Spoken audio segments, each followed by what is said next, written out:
The letter lay on the kitchen table like a curse. Its words burned into Obina's memory even before he finished reading it. Don't look for me. Don't contact me. I've found someone who can give me the life you can't. The baby will only hold me back. I have a whole life ahead of me, and I'm not wasting it on poverty and diapers. You want her more than I did anyway. She's your problem now. Chioma, 25-year-old Obina's hands shook as he held the paper. In the corner of their tiny one-room apartment, his 3-month-old daughter Adana screamed in her basket, hungry and confused about why her mother hadn't fed her in hours. This morning, he'd left for his struggling tech startup at dawn, kissing his sleeping wife and baby goodbye.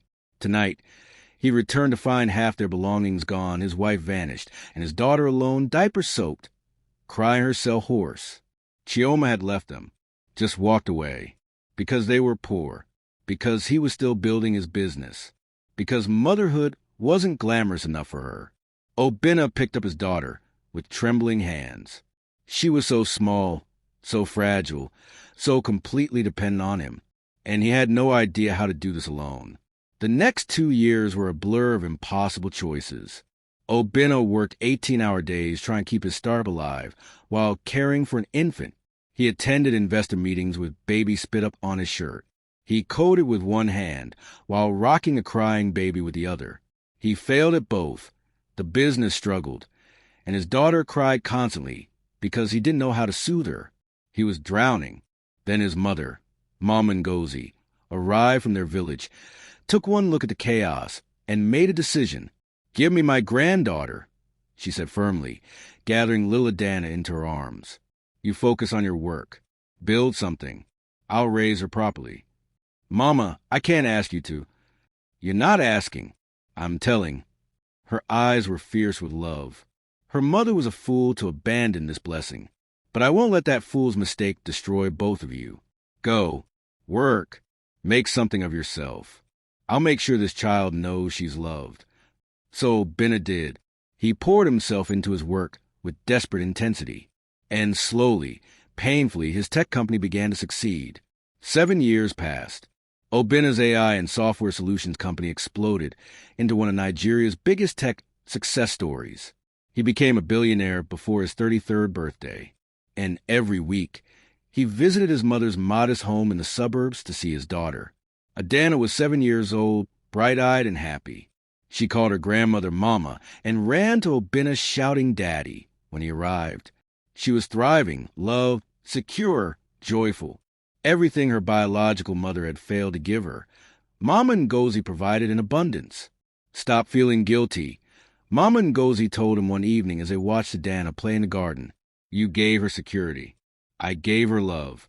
Together, we've given her everything she needs." But 2 years later, everything changed. The hospital room was quiet except for the steady beep of monitors. Obina sat beside his mother's bed, holding her hand. At 75, after long, full life, Mama Ngozi was dying. Old age, multiple organ failures, peaceful but final. 8-year-old Adana didn't fully understand death, but she knew something terrible was happening. She clutched her grandmother's other hand, tears streaming down her young face. "My baby girl," Mama Ngozi whispered, her voice weak. "You are so special, so kind. Your papa loves you more than anything in this world. Don't leave me, Mama." Adana sobbed. "Please don't leave me like my other mother did."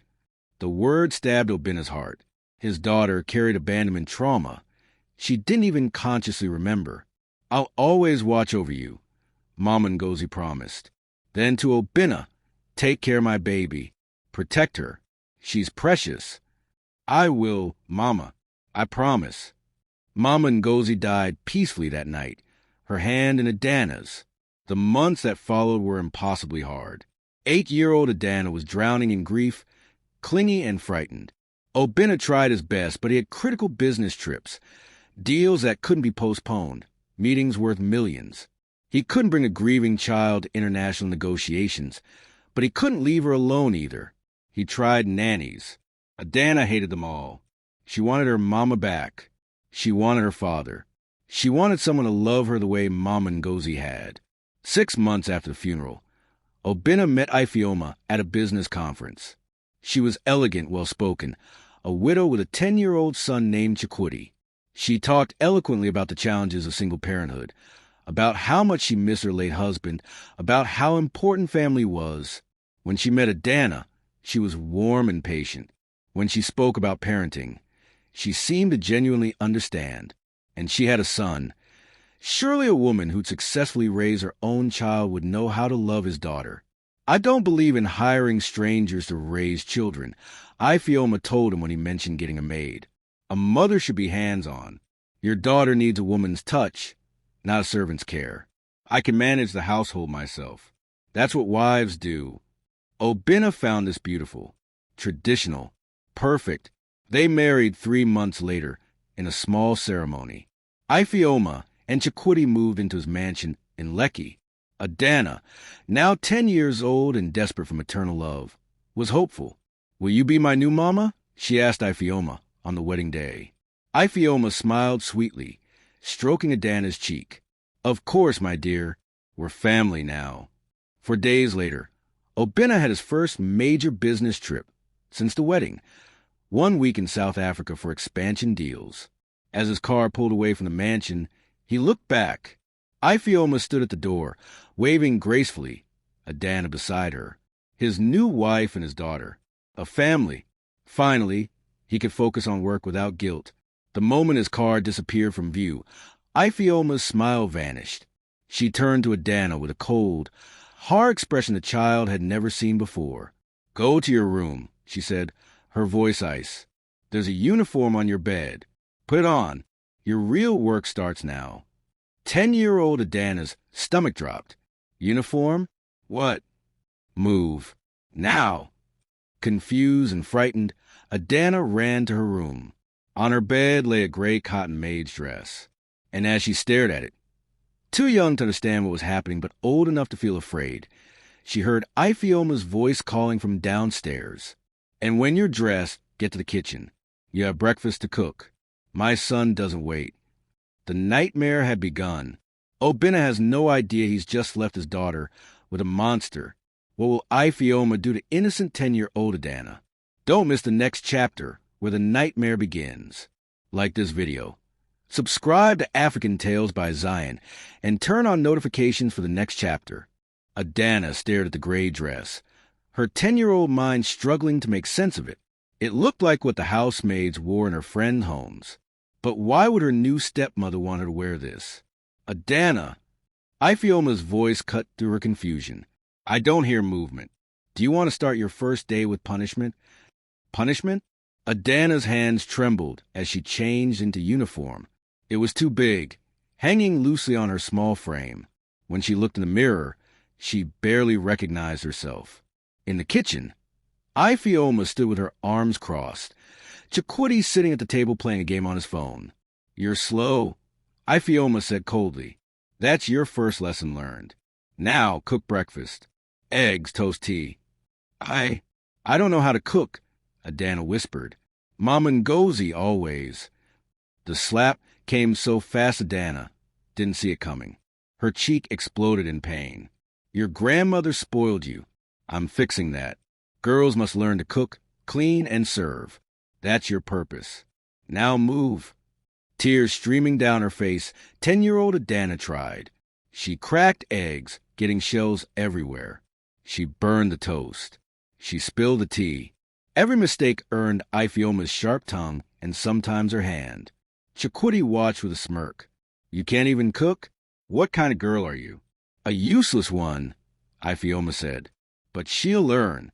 She's here to serve us. After all, that's why your uncle married my mother, to get a free maid." The words didn't make sense to Adana. Her father loved her.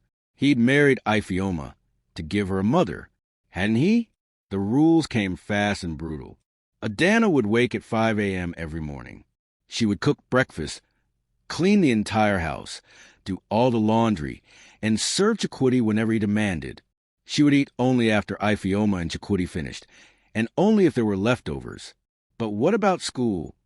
Adana asked on the second day. "You'll go." "I'm not stupid enough to let your father notice you're missing classes. But the moment you come home, you work. Understood. That night, exhausted and hungry, Adana was shown her new bedroom. A small storage room with a thin mat on the floor and one blanket. Your old room is being renovated. Ifeoma lied. You'll sleep here for now. It wasn't being renovated. It was locked, empty, reserved for Chikwuti's future gaming room. The days blurred into a nightmare routine. School became Adana's only escape, but she was too exhausted to focus. Her grades dropped. Her teacher asked if everything was okay at home. Yes, Ma. Adana lied, Ifeoma's threats echoing in her head. Everything's fine. At home, Chikwuti became her second tormentor. He'd accidentally spilled drinks for her to clean. He'd track mud through the house right after she mopped. He'd call her to bring him snacks while he played video games, then laugh when she stumbled from exhaustion. Why doesn't Chikwuti help? Adana asked once, scrubbing dishes until her small hands were raw. Ifeoma's answer was firm. Boys don't do housework. That's women's work. Your father works. My son will work someday. You will serve. That's the natural order. When Obinna called via video chat, Ifeoma would coach Adana beforehand. Smile. Tell him you're happy. Tell him I'm wonderful. If you say one word about your chores, I'll lock you in that storage room for 3 days. Test me. During the calls, Adana performed. Hi, Daddy. Yes, I'm fine. Mama Ifeoma is very nice. Yes, I like having a brother. Behind the camera, Ifeoma's eyes promised pain if Adana deviated from the script. I'm so glad you're bonding. Obinna would say, relieved, I knew Ifeoma was the right choice. After 3 weeks, Adana dropped the plate. It shattered across the kitchen floor. Ifeoma's face went cold. She grabbed the wooden spoon from the counter. Clumsy, stupid girl.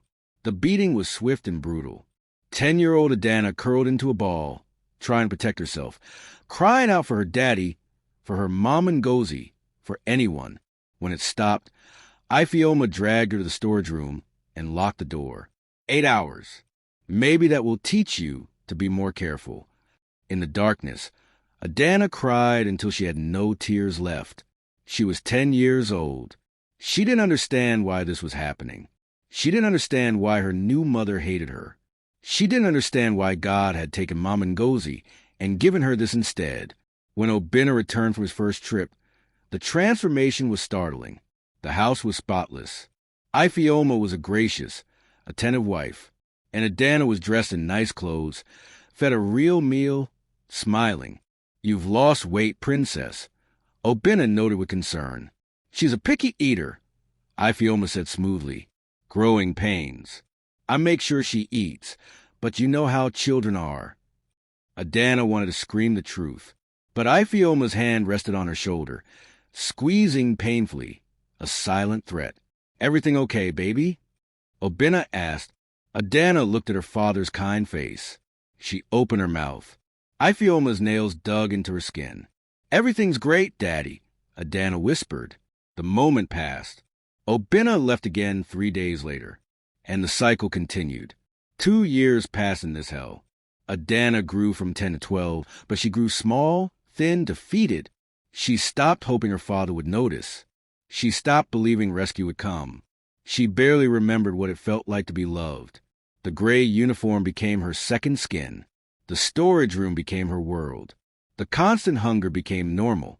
The bruises, carefully hidden under long sleeves, became part of life. She was 12 years old, and she'd forgotten she was supposed to be a daughter. She'd been a servant for so long. She believed that's all she was.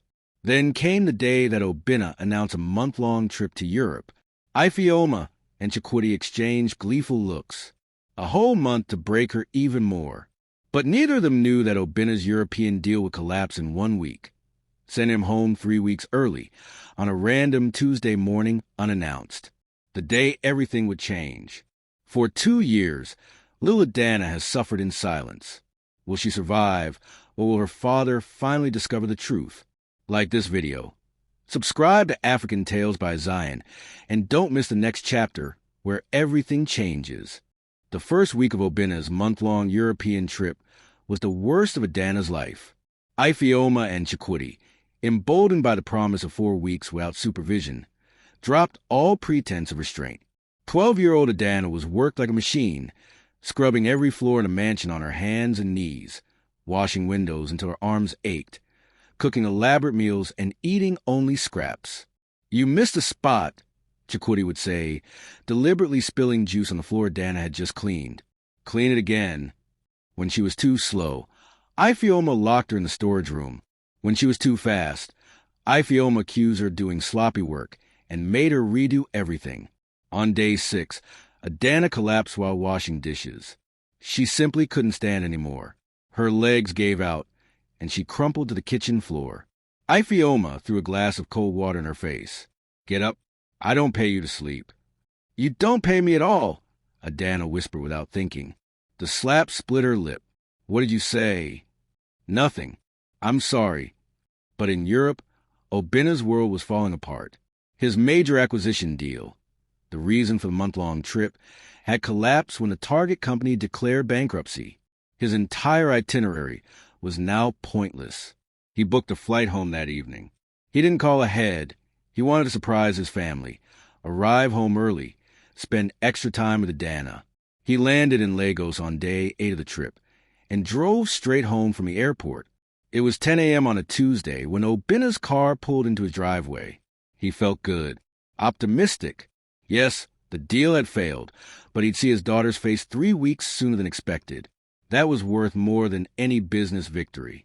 He opened his front door quietly with his key, bags in hand, planning to surprise them. What he saw stopped his heart. The living room opened into the kitchen, and in the kitchen, on her hands and knees on the marble floor, was a tiny figure in a gray maid's uniform. Adana, his 12-year-old daughter, scrubbing. Her thin arms worked mechanically, her face hollow with exhaustion. Standing over her was Ifeoma, holding a wooden spoon like a weapon. "You missed a spot." Ifeoma's voice was harsh. "Are you stupid? Do it again." From the living room couch, Chakudi called out without looking up from his video game. "Adana, I want juice. Bring it now." And then Obina heard the words that made his blood turn to ice. "Finish the floor first." Ifeoma snapped at Adana. "Then serve my son. You exist to work. That's all you're good for." Obina's bags hit the floor with a crash.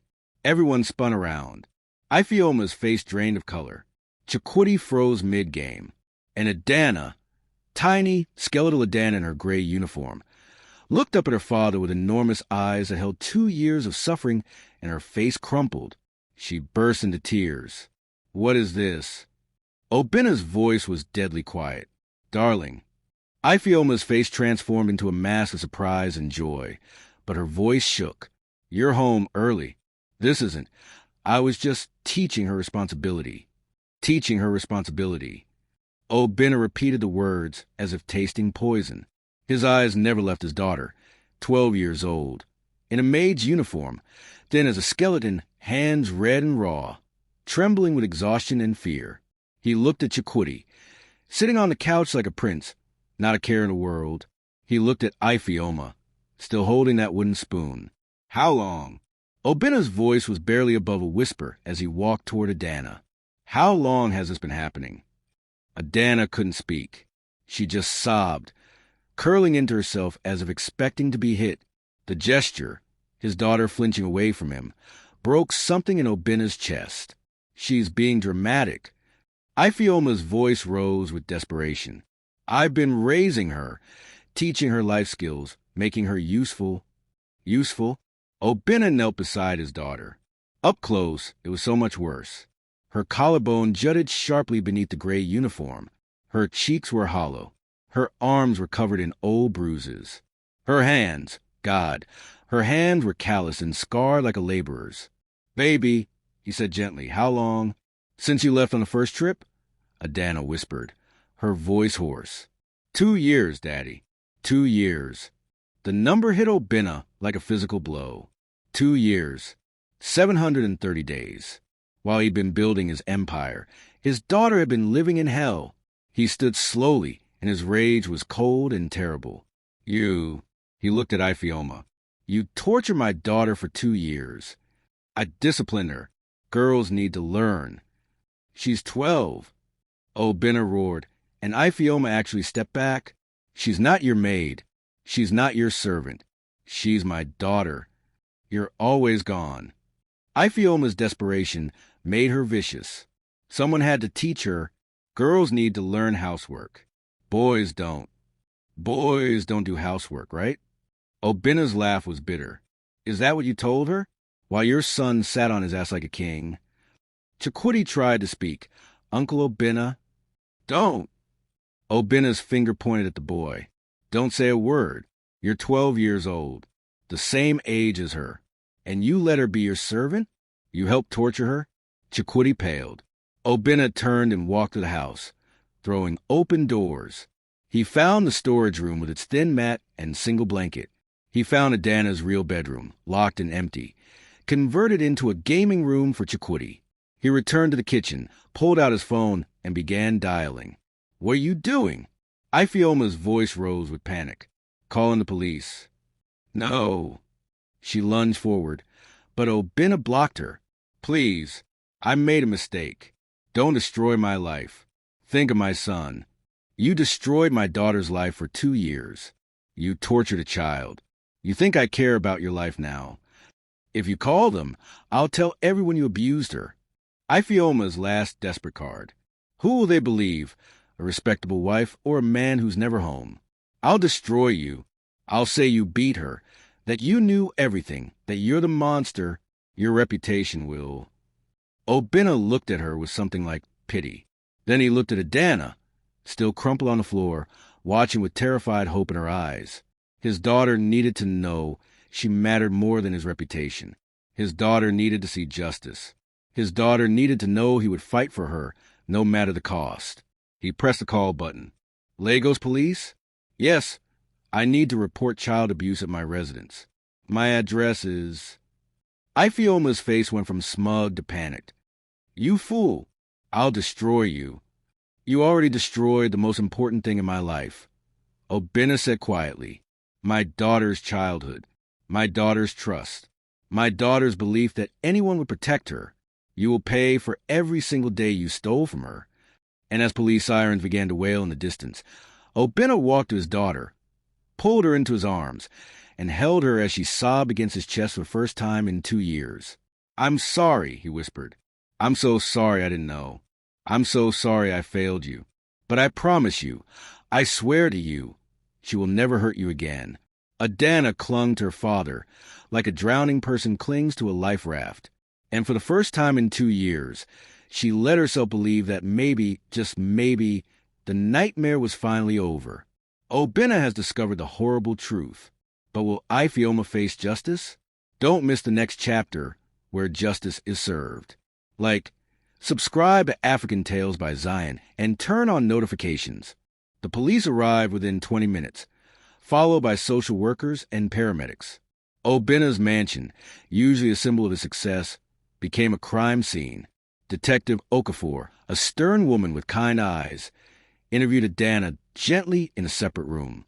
The child was so small, so frightened, so traumatized that even hardened officers felt their eyes sting. Can you tell me what happened? Detective Okafor asked softly, and Adana told her everything. 2 years of servitude, starvation, beatings, sleeping on a mat in a storage room, being forced to call it discipline, and learning responsibility. Chikwidi's cruelty, the coach phone calls with her father, the constant fear. While Adana spoke, other officers documented evidence. They photographed the storage room with its thin mat, the locked bedroom converted for Chikwudi, the gray uniform, the wooden spoon Ifioma had used to beat her. They photographed Adana's bruises, her malnourished frame, her callous hands. A neighbor was interviewed. We heard yelling sometimes, the woman admitted, guilt written across her face. We should have called. We're so sorry. Paramedics examined Adana. Severely underweight, dehydrated, multiple old injuries, signs of long-term physical abuse and malnutrition. Another 6 months of this, the doctor told Obina quietly, and we'd be looking at permanent developmental damage, stunted growth, cognitive issues. You got her out just in time. Obina could barely breathe. He'd almost lost her. Forever. In the living room, Ifeoma was arrested. She screamed, protested, hurled accusations. That ungrateful girl. I fed her. She had a roof over her head. This is how she repays me. You tortured a child, Detective Okafor said coldly. There's no defense for what you've done. As police searched the house, they found more evidence. Financial records showing Ifeoma had been stealing from Obina's accounts. Over $200,000 over 2 years. She'd also been embezzling from Adana's trust fund, the one Mama Ngozi had established before her death. She hadn't just abused Adana. She'd robbed her. Chikwudi was taken by social services. At 12, he was complicit, but also a minor, influenced by his mother's cruelty. He cried as they led him away. Mama, what about me? This is your fault. Ifeoma screamed at Obina as police handcuffed her. Your fault for never being home. You weren't there. Her words hit their mark. Because she was right. He hadn't been there. He'd chosen business over his daughter. He'd trusted a monster. He'd failed to protect the most precious person in his life. After they were gone, after the police, the social workers, the paramedics left, Obina sat in his empty mansion with his daughter and broke down completely. You're right, he told Adana, who was curled into his side, still wearing that gray uniform. Ifeoma was right. I wasn't there. I failed you. I'm so sorry, baby. I'm so sorry. I wanted to tell you, Adana whispered, but I was scared. I know, and that's on me too. I made you scared. I left you alone with them. I didn't see the signs. I didn't protect you. They sat in silence, father and daughter, both broken by what had happened. The next morning, Obina's lawyer arrived with news. The investigation had uncovered something shocking. They'd contacted Ifeoma's late husband's family and discovered a pattern. Ifeoma's first husband hadn't died of natural causes. He died of a stress-induced heart attack. And before his death, his sister had suspected Ifeoma was abusing his daughter from his first marriage the exact same way she'd abused Adana. That girl, now 22 years old, came forward. She testified that Ifeoma had used identical tactics.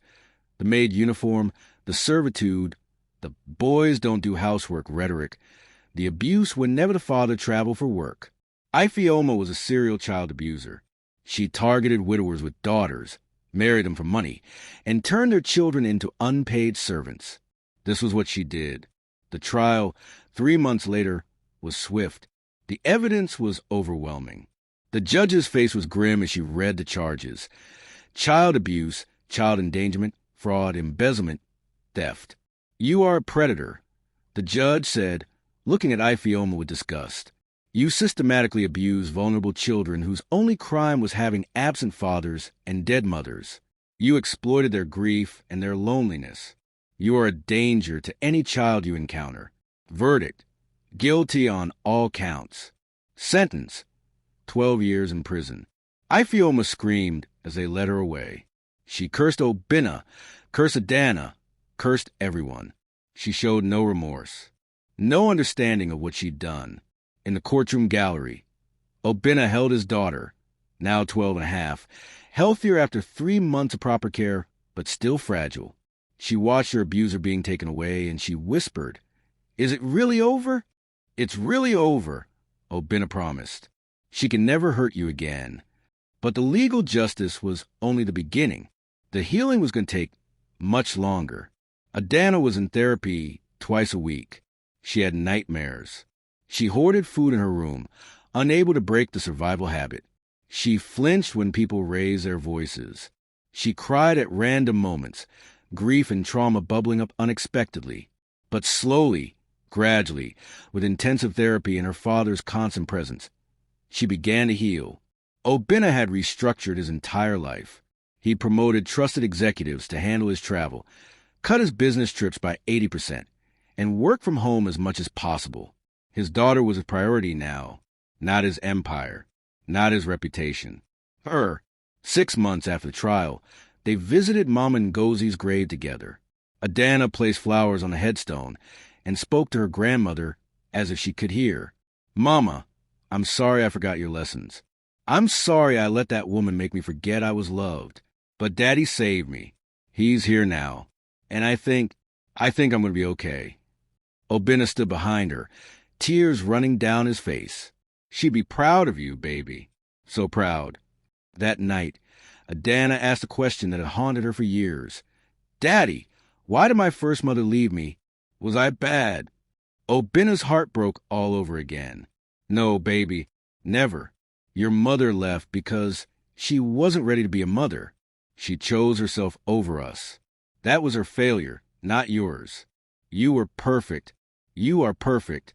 She just couldn't see it. Does she ever ask about me? The truth would hurt, but lies would hurt more. No, sweetheart, she doesn't. She chose to walk away completely, and that's her loss. Because you're amazing. You're strong and kind and brave. She'll never know what you miss. Adana cried that night, grieving the mother she never had, the stepmother who tortured her, the childhood stolen from her. But she also had something new, a father who was finally truly present, who chose her over everything else, who fought for her. And slowly, painfully, beautifully, she began to believe she deserved to be loved. Justice has been served, but can Adana truly heal? Don't miss the powerful final chapter. Like this video, subscribe to African Tales by Zion, and turn on notifications for the emotional finale. 1 year after the rescue, 13-year-old Adana sat in her therapist's office, finally able to talk about what happened without falling apart. I used to think it was my fault, she told Dr. Amara, that if I'd been a better daughter, my real mother wouldn't have left. If I'd been more useful, Ifeoma wouldn't have hated me. And now, Dr. Amara asked gently, now I know that adults who hurt children are the problem, not the children. I was just a baby when my mother left. I was just 10 when Ifeoma started abusing me. Neither of those things were my fault. It had taken a year of intensive therapy to get there. A year of nightmares and flashbacks and panic attacks.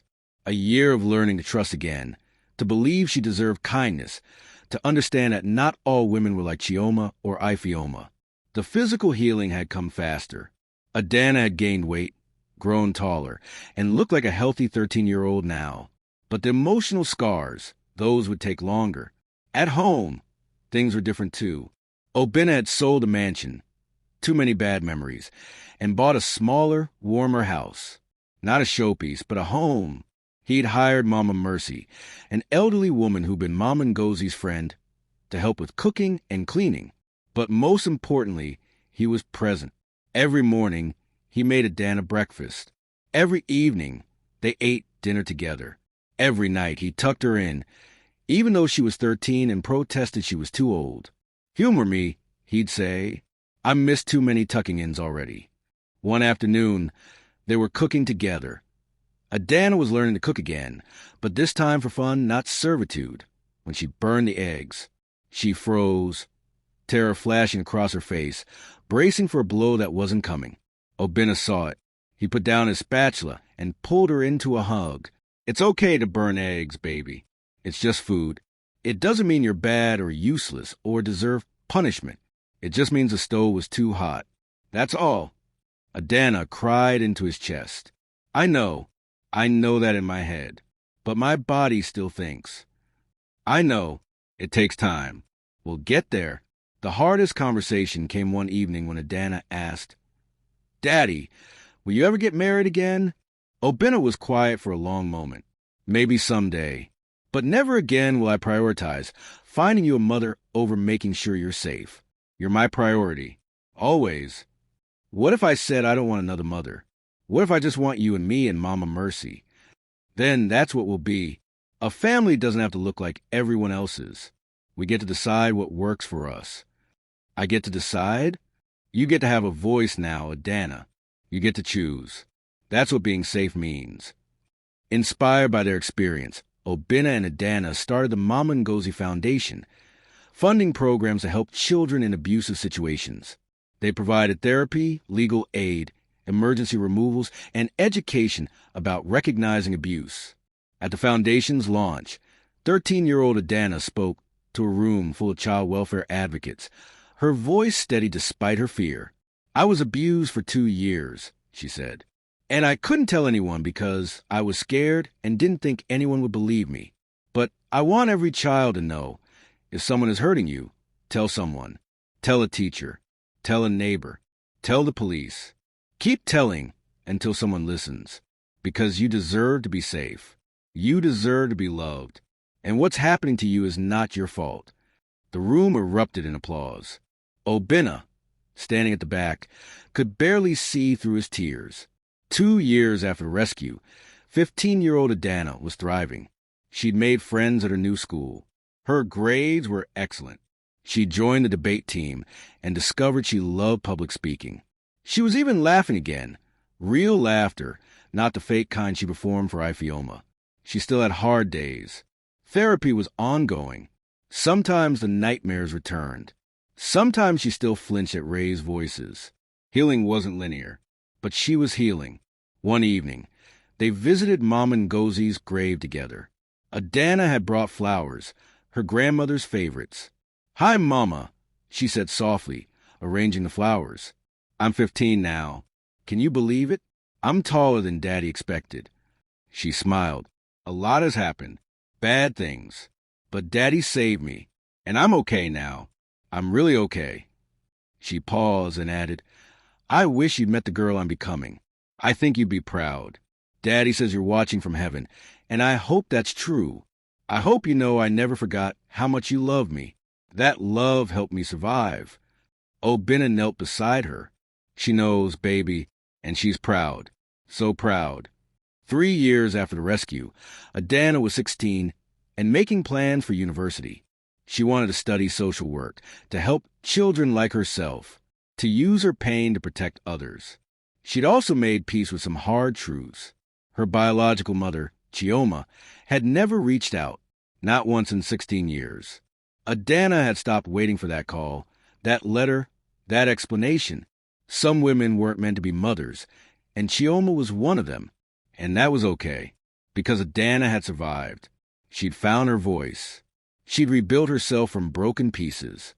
On her 16th birthday, Obina gave her a letter he'd saved, the one Chioma had left when she abandoned them. "You're old enough now to decide what to do with this," he said. "Keep it, burn it, whatever feels right." Adana read it once. Then, without a word, she took it to the backyard fire pit, lit a match, and watched it burn. "I don't need her," she said simply. "I don't need her approval or her explanation or her presence. I have you. I have Mama Mercy. I have Dr. Amara. I have my friends. I have Mama Ngozi's memory. I have enough." "You have more than enough," Obina said. "You have a father who loves you more than life itself." "I know, Daddy. I finally know." That night at dinner, Adana said grace. "Thank you for second chances. Thank you for fathers who fight for their daughters. Thank you for therapists and teachers and friends and chosen family. Thank you for Mama Ngozi's love that sustained me. Thank you for justice. And thank you for showing me that healing is possible. Amen." Years later, when Adana graduated from university with honors in social work, when she opened her own children's home for abuse survivors, when she testified before government committees about protecting vulnerable children, when she became one of Nigeria's most respected child welfare advocates, she would always remember the girl she'd been at 10, at 12, at 15, the girl who'd been abandoned by one mother, tortured by another, but saved by a father who finally saw her, the girl who'd survived when survival seemed impossible, the girl who transformed pain into purpose. And she would tell every child she helped, "You are not what happened to you. You are not your trauma. You are not your scars. You are your courage. You are your survival. You are your voice. And you matter. You always mattered. Even when you felt invisible, you mattered. And now you're going to show the world exactly how much. Because that's what Adana had done. And that's what her legacy would be. From abandoned baby to abused child to thriving advocate, Adana's journey shows us that healing is possible, that justice matters, and that it's never too late for a parent to fight for their child. If this story touched your heart, smash that like button and subscribe to African Tales by Zion for more powerful stories of survival, justice, and family. Share this with someone who needs to hear that they're not alone, that abuse is never okay, and that speaking up can save lives. Drop a comment if you believe every child deserves protection. What story should we tell next? Let us know below. Remember, if you or a child you know is being abused, speak up. Tell a teacher, a neighbor, the police. Keep telling until someone listens. You deserve safety. You deserve love. You matter. God bless you all.